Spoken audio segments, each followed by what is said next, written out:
Hello, my name is Reverend Charlene Hicks. I'm a professional astrologer, psychic medium, healer, and hypnotist. And today I'd like to talk about why is your birthday the most important day of the year. As a professional astrologer, and I have been since I started astrology when I was 11 years old, and I got certified in 1980 as a professional astrologer at City Hall. But the thing I noticed when I worked at hospitals for years doing EKGs is on the voucher back then in the 80s, it had the birth date on there. And I noticed that most of the chronically ill people always seem to come in 2 weeks before their birthday. And then I went to funerals and I realized there's a lot of people die 2 weeks before their birthday. And the women usually die 70% of the women usually die within a month of their birthday.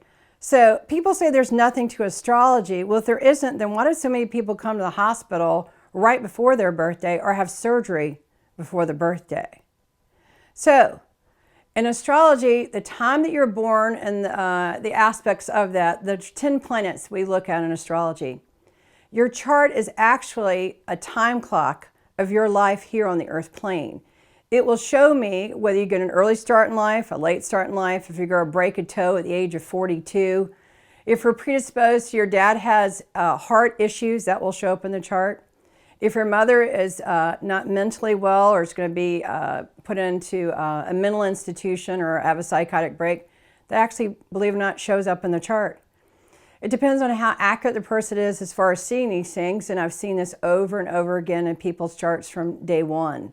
So, an example, for years, my birthday is January the 7th, and I always used to get sick right before my birthday. I had asthma a lot or got the flu.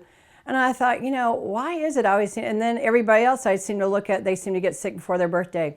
Your immune system drops before your birthday, so you should be eating more vitamin C and zinc. Don't hang around people that are coughing and hacking because you're much more likely to get an infection. And also, a whole new chart goes into effect on your birthday called the solar return. It may happen the day before.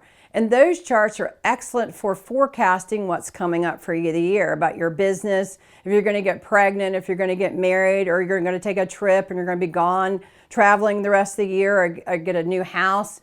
Those things actually show up in that chart.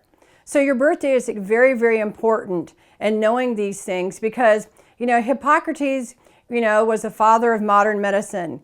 And he would not diagnose an illness without looking at your astrological chart first. He said it was mere guesswork. Most of the doctors can't even tell you what the symbol for healing even stands for.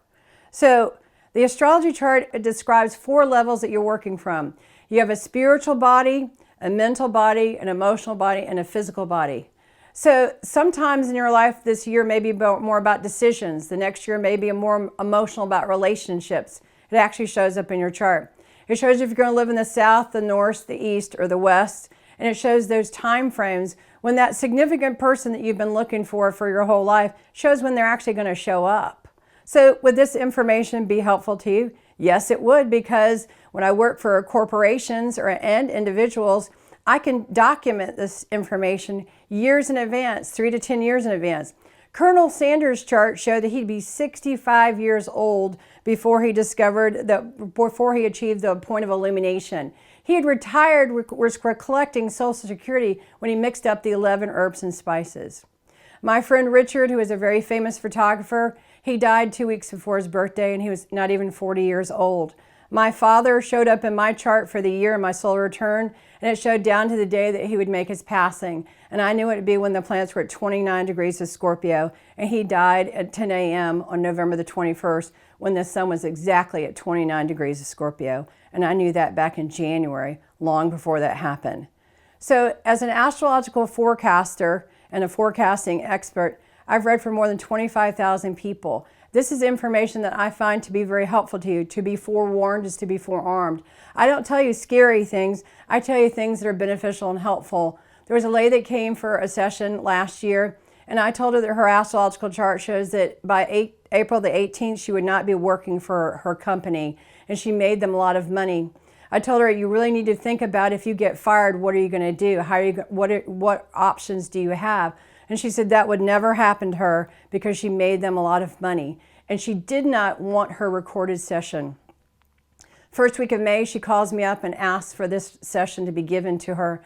And I said, well, you told me you didn't want it. I said, evidently you got fired on the 18th of April. That was on your recording. And she goes, that's correct, and now I have to get a lawyer.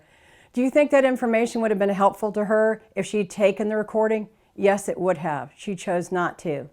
So my job is to help you know what your options are in advance and to make the right choices for yourself. And having this recorded session is very, very valuable. It's helped people, a lot of millionaires, make a lot more money. It helped my friend Richard, time things out about his house and how he needed to proceed, even though that's not what he wanted to do. It is what was for his best and highest good. That's my job, is to help you find what is for your best and highest good. Reverend Charlene Hicks, professional astrologer, psychic medium, your forecasting expert.